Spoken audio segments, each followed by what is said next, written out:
to this topic and let's talk about Jerry Seinfeld, who I ain't never found funny, by the way. But anyway, so Jerry Seinfeld, who arguably has been culturally relevant since about 1998, came to the attention of It's Always Sunny in Philadelphia creator Rob McElhenney this week after he blamed the extreme left and PC culturally correct crap for the death of TV comedy.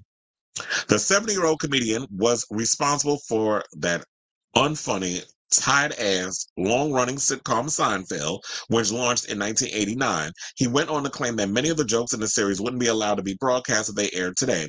He made similar comments back in 2015 when he complained that people no longer find his joke about gay French kings amusing because of political correctness. His latest statements, which he made in an interview with The New Yorker, was met with ridicule by many people, including the creator of very non-PC, boundary pushy sitcom It's Always Sunny in Philadelphia, Rob McElhenney.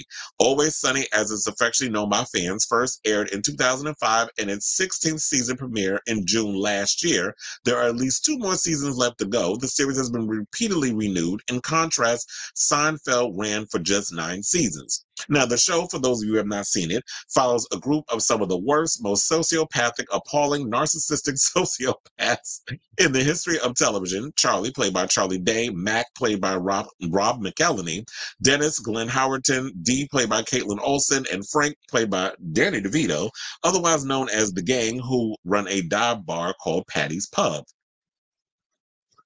Now, in the New Yorker interview, one example Seinfeld gave of a joke that he doesn't think would be allowed in the year of our Lord, 2024, was Kramer decides to start a business of having homeless people pull rickshaws because, as he says, they're outside anyway. Do you think I can get that episode on air today?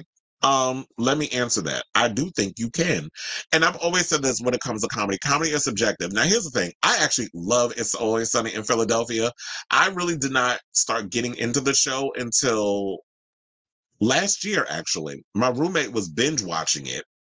And I sat and I was like, let me sit and watch this show. I have never laughed so hard in my damn life with all the crazy, inappropriate shit they do on that show. So the show was hilarious. And I love humor featuring people who are the worst of the worst, or people who do real crazy, like, oh my God, I cannot believe they went there. But if you could find a way to make that funny, I'm here for that. Like, I love, and like people who know me know, I love it inappropriate. I love crude jokes. I really do. But you have to be clever and smart about what those when how you set that up, that scenario, set up that joke. So when people go around and say that, do you think I can make get away with that stuff today? First of all, Seinfeld was both, of a time where something like that was needed and it works.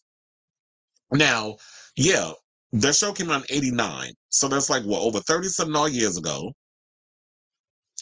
which would be, yeah, it's like over 30 years ago. So, um, a lot of the stuff that you see in a lot of these shows, and this is the same thing I always talk about when Gen Z and a lot of the younger generations, they come across and they watch a lot of these shows. Like we talked about it with Sex and the City, we talk about it with so many other shows that came over time. A lot of times people will watch back stuff and they'll be like, "Oh my God, that joke is so cringe! Like you couldn't get away with that today, or you can't say that, you can't do this, you can't do that." And it's like, yeah, that was a moment in time where those jokes worked for what it was. In 1989, you could say shit that you couldn't say in 2024 because the times are different.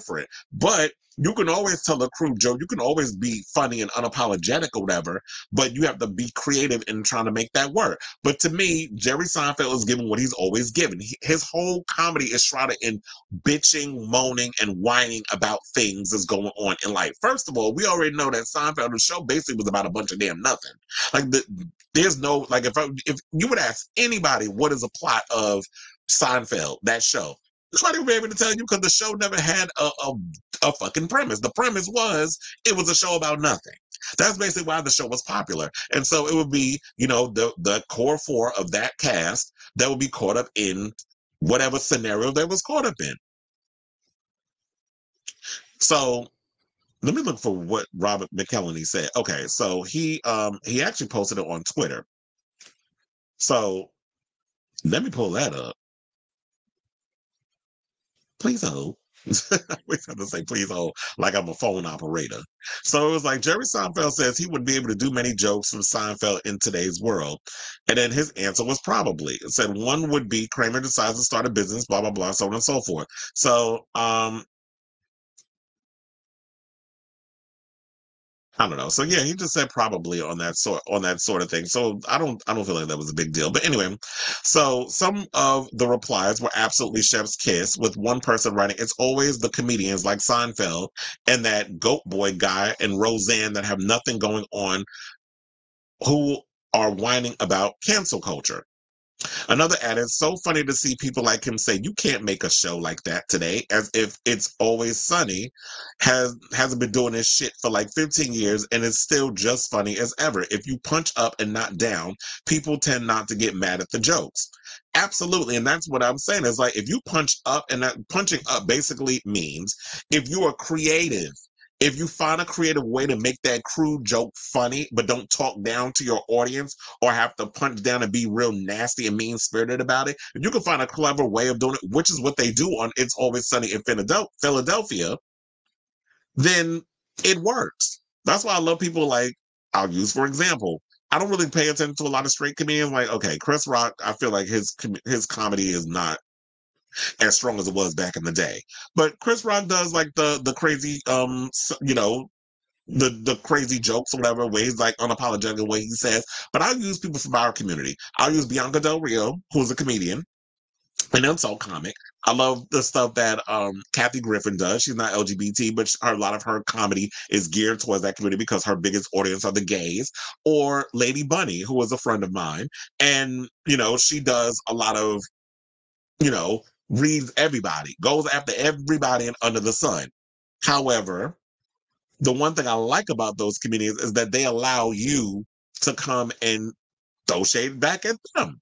So it's not just about, oh, I'm just gonna punch up and be shady towards people just for the art of being shady. And I think people like Jerry Seinfeld, who comes from a place of privilege, he thinks he could just say whatever and just won't be called out on his shit. So maybe what it is that you need to learn how to actually make some funny ass jokes instead of blaming wokeness, cancel culture. And I hate this whole woke situation because I feel like the initial definition of woke has been hijacked by a bunch of damn snowflakes and racists and Trump supporters and those type of people who want to use and weaponize that word as like it's something dirty, and it's not. And I don't think it's PC wokeness or whatever the case is. So I just feel like it's a bunch of bullshit. So they said some self-avowed members of the PC Woke Brigade even took time out of their busy schedules to commend Always Sunny for pushing the limits of what's acceptable. Say anyone winging their comedy isn't popular now because they've been limited by PC Woke Brigade. Hasn't seen Always Sunny. I'm pretty woke myself and I love your show. It's outrageous and disgusting and goes against all my principles and I love it. So, um, that's where I'll leave it because that's how I feel. Like I can pretty much sum it up all in that. It's just like, you know what? I'm someone who is self-aware and is always about trying to uplift and people and stuff. But I love the fact that, you know what? I shouldn't be laughing at this shit, but it's funny. I was like, I can't believe y'all went there, but I'm a cackle. And there should be nothing wrong with that. Y'all can laugh at some shit. Like we should all be, look, humor is subjective, art is subjective.